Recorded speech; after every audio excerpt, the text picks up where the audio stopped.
विकलांग विधवा बहू की शादी। कौशल्या और रघुवीर की एक बेटी थी सविता।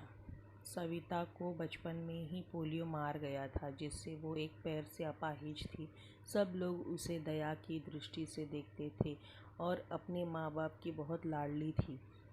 उसकी आँखों में कभी आंसू नहीं आने देते थे। सविता अपाहिज ज़रूर थी, लेकिन सभी कामों में कुशल थी।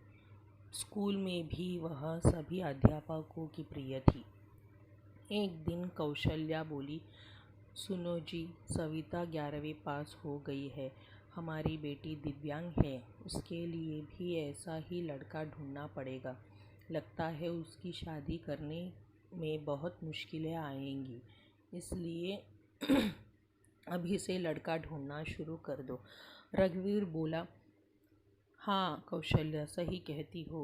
सविता कितनी सुंदर और सर्वगुण संपन्न है, लेकिन पैर की वजह से मेरी बेटी की ज़िंदगी खराब हो गई। सविता ने अपनी माँ और बाबूजी की बात सुन ली। वह पास आकर बोली, बाबूजी, क्या मैं आप सब पर बोझ हूँ? मेरा पैर खराब है, इसका मतलब ये तो नहीं कि मैं किसी पर आश्रित रहूँगी। फिर कैसे हुई मेरी ज़िंदगी खराब? कौशल्या बोली, मन छोटा मत कर बेटी। किसने कहा कि तू बोझ है? तू तो हमारी आँखों का तारा है। सविता बोली, माँ, मैं पढ़ाई के साथ साथ कुछ करना चाहती हूँ, जिससे मैं खुद पर निर्भर रह सकूँ। इधर सविता की पढ़ाई पूरी हो गई और उधर रघुवीर सविता के लिए लड़का ढूंढने लगे। सविता के लिए परेश का रिश्ता आया। परेश रसायन फैक्ट्री में काम करता था। परेश अपनी माँ रमा और अपने पिताजी मुकेश के साथ सविता को देखने उसके घर आया। मुकेश कहता है, अरे बेटा, लड़की का तो पैर खराब है। तो परेश कहता है, पिताजी, अगर मैं दिव्यांग लड़की से शादी करूँगा तो मुझे किसी का जीवन संभालने का सौभाग्य मिलेगा। रमा कहती है, बेटा, तेरी ज़िंदगी है, जो भी फैसला हो सोच समझ कर लेना। परेश कहता है, देखिए सविता जी, मैंने आपकी जितनी तारीफ़ सुनी, मैं खुद को आपसे मिलने से रोक नहीं पाया। क्या आप शादी के लिए राज़ी है? सविता कहती है, परेश जी, मैं एक अपाहिज लड़की हूँ और आप पूर्ण रूप से स्वस्थ हैं। क्या आप एक अपाहिज लड़की को स्वीकार करेंगे? परेश कहता है, सविता, मैं ज़िंदगी भर बनने के लिए तैयार हूँ, अगर आपको एतराज़ ना हो तो। सविता कहती है, अगर आप तैयार हैं तो मैं खुशनसीब हूँ कि मुझे आप जैसा जीवन साथी मिलेगा। सविता और परेश की बहुत धूमधाम से शादी हुई। चारों तरफ चर्चा थी कि बड़ी भाग्यशाली है सविता, जो दिव्यांग होते हुए भी उसे इतना अच्छा लड़का पति के रूप में मिल गया। शादी के अगले दिन रमा कहती है, बहू, आज तुम्हारा पहला दिन है, इतनी जल्दी कैसे उठ गई? आराम से उठ जाती। इस पर सविता बोली, माँ, मुझे जल्दी उठने की आदत है, मैंने नाश्ता बना दिया है, आप सब लोग नाश्ता कर लीजिए। रमा हैरान थी कि एक पैर खराब होते हुए भी सुबह उठकर नाश्ता भी बना दिया। इसी तरह सविता ने थोड़े ही दिनों में सारी जिम्मेदारी अपने ऊपर ले ली। सविता से सभी बहुत खुश थे। कुछ दिनों बाद रमा कहती है, परेश, तेरी बेबी लाखों में नहीं करोड़ों में एक है। मैं तो डरती थी कि कहीं ऐसा ना हो कि एक दिव्यांग लड़की से शादी करके कहीं मेरे बेटे की ज़िंदगी खराब ना हो जाए। परेश कहता है, माँ, मेरा फैसला कभी गलत नहीं हो सकता। आपसे एक बात कह रहा हूँ कि अगर मुझे कुछ हो जाए तो सविता को अपनी बेटी की तरह रखना। इस पर रमा कहती है, चल पागल, ऐसे नहीं बोलते, वो अभी भी मेरी बेटी ही है और अगले ही दिन उनकी खुशियों को जैसे किसी की नज़र लग गई। परेश की फैक्ट्री में जहरीली गैस लीक हो जाने से कई लोगों की मौत हो गई, जिनमें परेश भी शामिल था।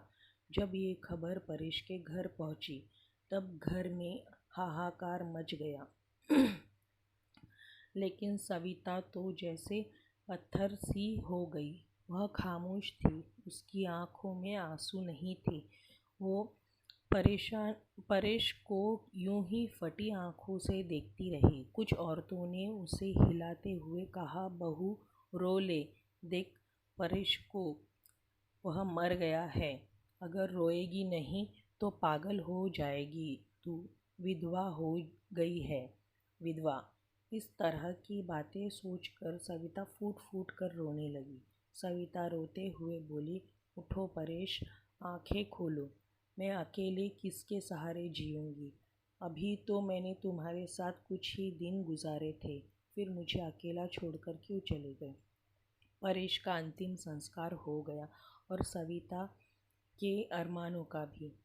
सविता को सफ़ेद साड़ी पहना देख रमा पूछती है, अरे ये क्या बहू, सफ़ेद साड़ी क्यों पहनी तुमने? सविता कहती है, माँ, सबने मुझे कहा कि मेरे जीवन के सब रंग परेश के साथ ही चले गए, अब मुझे सफ़ेद साड़ी ही पहननी है। रमा कहती है, नहीं बेटी, तुम हमारे दुखों को और मत बढ़ाओ। आज से तुम कभी भी सफ़ेद कपड़े नहीं पहनोगी। हफ्ते महीने यूं ही शोक में गुजर गए। कौशल्या और रघुवीर सविता को लेने के लिए आए। कौशल्या कहती है, मेरी बेटी का जीवन तबाह हो गया, पूरी ज़िंदगी अकेले कैसे काटेगी, इसलिए हम उसे अपने साथ ले जाना चाहते हैं। रमा कहती है, देखिए समधन जी, सविता कहीं नहीं जाएगी। आप उसकी शादी करके कर्तव्यमुक्त हो चुके हैं, लेकिन अब हमारे भी कुछ कर्तव्य हैं। हमारी बहू हमारी बेटी बनकर हमारे पास ही रहेगी। ये कहते हुए रमा ने सविता को गले से लगा लिया।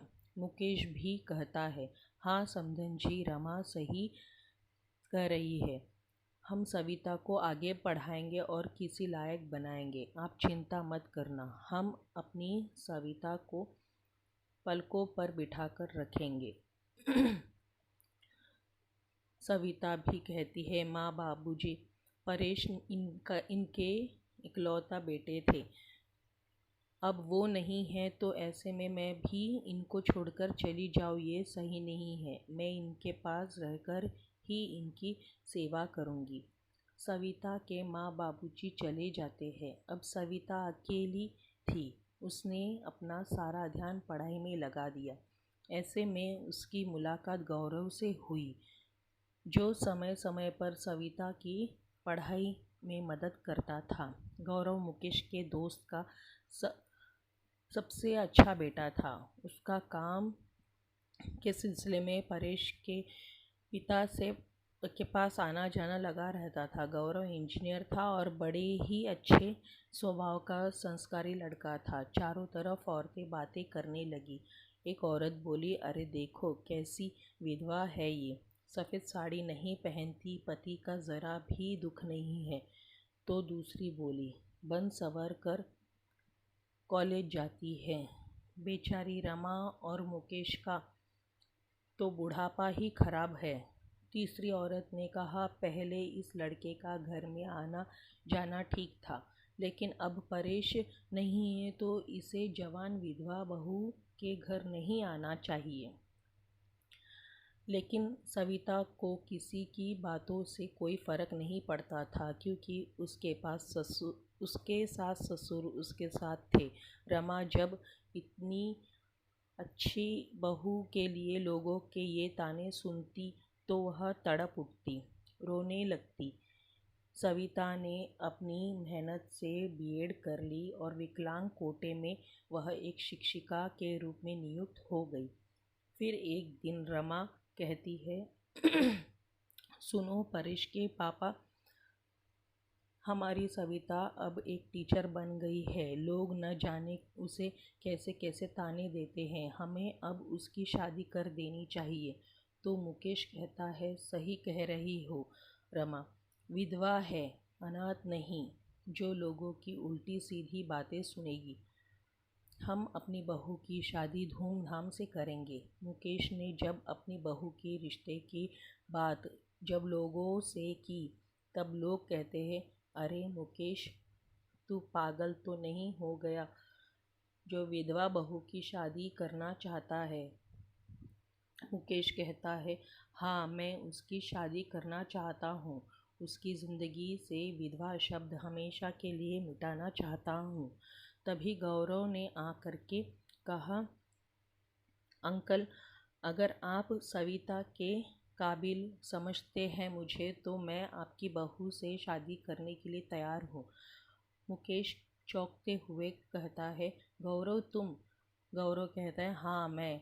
मुकेश कहता है, मुझे यकीन नहीं हो रहा है कि मेरी बेटी तुम्हारे जैसे लायक और होनहार लड़का पसंद करेगी। मुझे तुम पर गर्व है। मैं ये शादी के लिए तैयार हूँ बेटा। तभी मुकेश घर आकर के सविता से कहता है, सविता बेटी, तुम जानती हो मैंने हमेशा तुम्हें अपनी बेटी से बढ़कर माना है। मैं चाहता हूँ कि तुम्हारी ज़िंदगी में अधूरी सपने को पूरा करूँ।